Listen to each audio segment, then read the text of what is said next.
Tuseme kwa mfano umemwambia fanya hivi alafu unaona vile ana react weird kiasi. Okay. Weird. Unajua watoto huku nje mahali ninakaa kwa kuna ploti. Unapata mtoto ametoka pale wameenda kucheza. Amechapa, unasikia mtoto nilienda kuambia baba yangu. So pale ndo kuna kwa ganio challenge, unapata mtoto anakuja, "Hey mom, kwani daddy yako wapi?" Unaona sasa pale before mjibu unaanza, "Hey, shika hii 10 enda ukabonde." Ile swali fanye nini? Itoke hapo. Hapo tu ndo kuna kuagana ka challenge. Sana. Yeah. Kwingine? Kwingine not really. Because I do my best. Yeah. Okay. Tuseme sasa, let's say kwa hustling, how do you work? Is it 24 hours a day siku zote ama umepanga? No, sifanye 24 hours. Okay, mi uingia from 9 to 6 ama 9 to ile time client wataisha. Yeah, so sifanyi kila siku. Kuna ile time unaona kama umemiss hiyo time ya kuattend to your kid? Nope. Tunakuaga naye hapo. Na yeye hapo. Time hayuko shule tuko pamoja, mi huenda naye kazi, na kama hatuko pamoja na yeye hako kwa shosho yake, kwa the grandmother, no my mom. Let's say aendi shule, saizi shule zimefungwa, si ndio? And then uko ndani pale job, amekuja pia kwa hapo job. And then labda watu kina Kevo, kina sisi hapa tumekuja, kuna ule mtu anakuja ni kama he's targeting something. I don't entertain that in a job. Yeah. Unaona sasa umepata labda kuna mtu amekuja hivyo, and then is like anakuja anasema like, ni nani ana But you said you have not I don't entertain. Ikifika ni kazi ni kazi. Kama ni relationship, I always give my number. Because mtu wa biashara lazima upatiane number. Unaona? So ikifika ni stories zingine, tuende tupatane nje mbali na mtoto, mbali na kazi, kwa sababu naheshimu kazi yangu, naheshimu mtoto wangu, naheshimu nyumba yangu. Ikifika ni hizi maneno zingine tupatane mbali. Yeah. Ama client amekupigia anahitaji your services, but now mtoto you have not attended to the kid, inakuaje? Okay, sijaijipata kwa hiyo situation, because mostly unapata kama niko na client that wale wa mapema, unapata amenipigia sema make appointment like by 8 anafaa kuwa mahali popote, anafaa kuwa ameenda shughuli zake. So utapata tutasema tuamkiane 6, that is shule zikifungwa. Nitaamka 6, nitaamka mapema, nifanye the duties za samadha, niache nimetayarisha kila kitu, niende kazi. So akiamuka ako na simu pale nyumbani, we will communicate. Akiamuka ananipigia ama by saa 2 itanipatanisha rudi kwa nyumba niangalie vile mtoto anaendelea. Na sasa let's say what's your schedule like? Umesema 8 to 6. Let's say you have nini inaitwaje? Ama what are your services? What do you offer? Weaving, dreadlocks. Okay, I have a barber shop still. Yeah. So umeweka mtu ama same wewe? No, kuna mtu. Shout out to Kanyari. Yeah. Okay, so Kanyari, saizi vile tuko hapa hivi, is the one who in charge? Yeah. Do you have somebody else anasaidia kushuka? Yeah, I have one. I have a girl. So in total you have employed 2 people. Plus yourself 3. Yeah.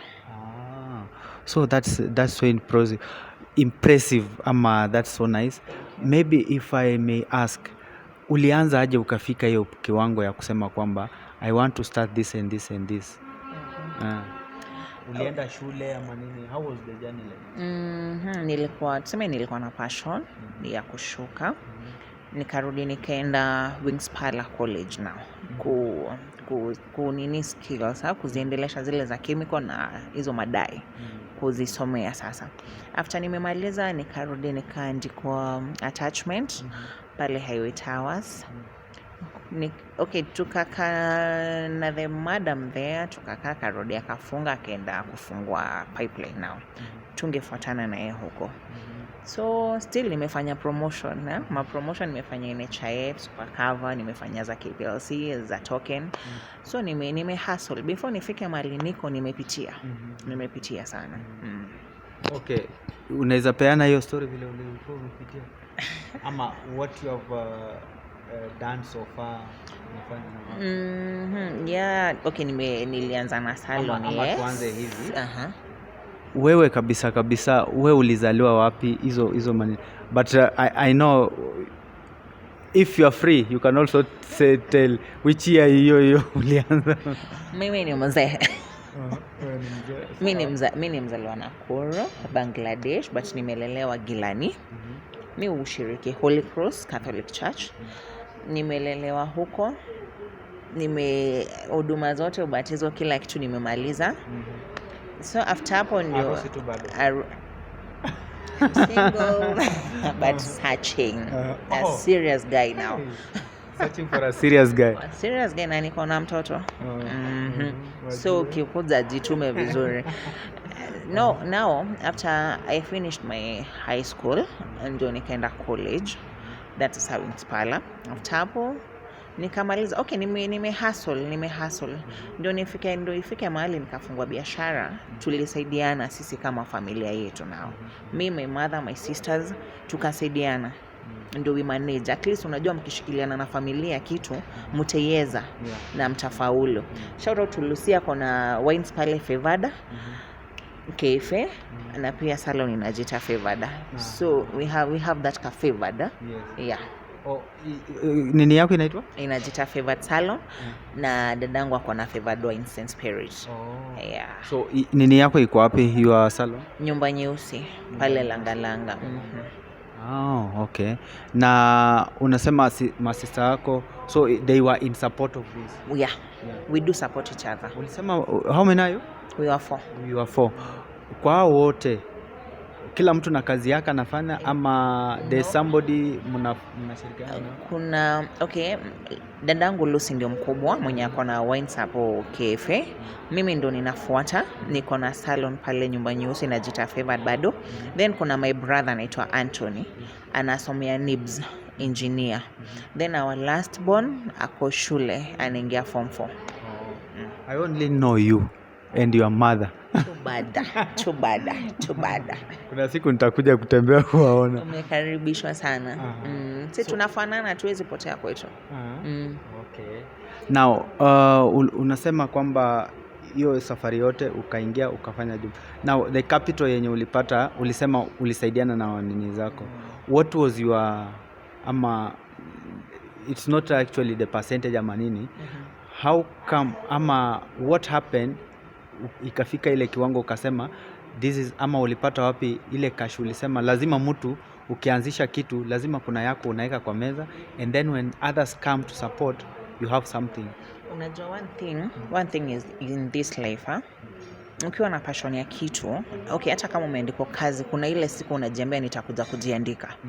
So time nilifanya promotion, zile pesa tulikuwa tunalipo nikaanza kununua broadway. At least unakuwa na kaleka, unajimotivate. Unajua ukiona kitu moja nyo unaona hapa nitamake. Nikaanza kununua vitu kidogo.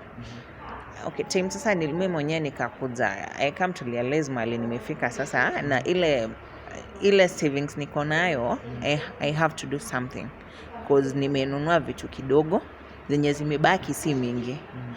Unaona ilikuwa that easy. So I had to talk to my parents na Lucy pale tukakaa chini and tukakuja na this thing now. We open a business. Ilikuwa kidogo. Yes, hata ukivuhoka at least amekuja amenisaidia kuweka shelves kunitengeneza, niko na cosmetic bado pale. Anakuaga fundi, shout out to Kivuhoka. Yes, yeye ni fundi wangu, yeye unitengenezea vitu. Mimi huenda unajua kwa kila kitu lazima uende na stages, unaenda pole. Huwezi anzia mahali uko juu ukiwa juu lazima utateremka chini. Lazima uanze na pale kidogo uende ukipanda. And that's what I did. Yeah. Okay. So let's say katika hii harakati ya kumove to that level that you are, what are some of the challenges zenye ulikuwa una face when you are opening and now in operation?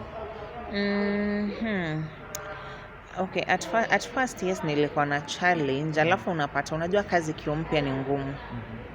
Ni ngumu. Then nilikuwa nafanya tao.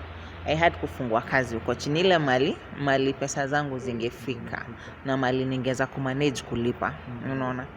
So at first yes, kulikuwa na challenge before job ikuje kupi, kulikuwa unapata okay, yeah, unajituma yes pale kazini, but unaenda unakaa kama siku 3 hujapata client. You know how it is. Ukienda nyumbani yenyewe uko na zile za mtoto wako hapo, anataka bado nikuwe hapo, tunataka kusaidiana, lakini unajua pia uwezi kaa pale uonyeshe mtoto kazi vile iko. So hapo ndo tuseme maisha ilinikalia kidogo for like 4 months hivyo. Ndio kulikuwa na unapata mpaka yenyewe mtoto akikuongelesha akikuitisha kitu, unajua uwezi mwambia yenyewe sina mama. You just okay, nilikuwa napitia there's a day mpaka nilikuwa na Kevin ninalia. Ni venye kama maisha kamekuwa. Yes, uko na kazi but hakuna kitu inatoa saa hiyo. Hakuna kitu inatoa. Okay, so nilikuwa ninakaa ninapigia Lucy, napigia mom, ni aje ni sotini na kitu. Yenyewe nimesota kuko hivi. Mimi yenyewe mimi chenye ninaweza sema mamangu ameniokolea. Mamangu ameniokolea kabisa. She's my pillar. Yeah, she has been a pillar to me.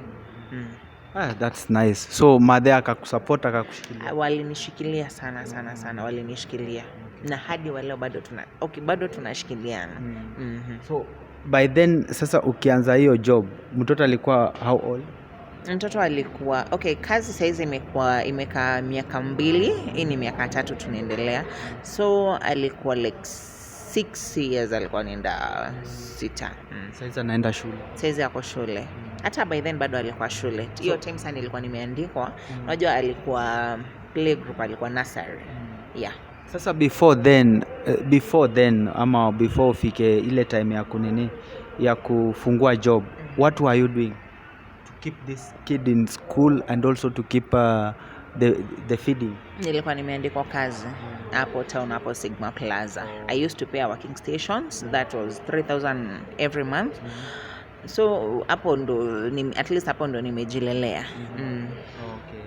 So kwa wale wenye wako saizi wamefika kikomo, yani wanaona ni kama nimefika ukuta, what do you say to them? Kufika kikomo ni umefika mwisho. Umefika mwisho, yani anaona ni kama yenyewe life ni normal.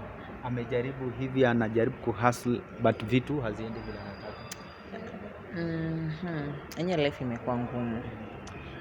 Siwezi sema anything about it, but yenyewe life imekuwa ngumu kwa kila mtu. Imetukalia but we hope for the best. Acha tuweke Mungu mbele kwa kila jambo. Okay. So something else that you can tell fans wa Love of Theo waweze kusema chochote? Love of Theo, mimi nitawaambia msubscribe na mjitume kwa kila jambo mnafanya. Ile hustling yenye unafanya by the way. Jitume baba. Hii maisha ni ngumu mama. Jitumeni. And everything will be fine. Okay. Ladies and gentlemen, thank you so much, my sister here, Irene. She has given us a very good explanation of a story of her life, how it has been, her relationship, and also umesikia ako single. Are you ready to share your number ya job? Is it ya job ndo ile ya personal bado? Kuna ya M-Pesa na kuna ya 0708619596. Okay. So that is nice. And hiyo ni ya job. Hiyo ni ya job na bado utanipata kwa hiyo namba. Mtu anakupigia saa ngapi? Anytime.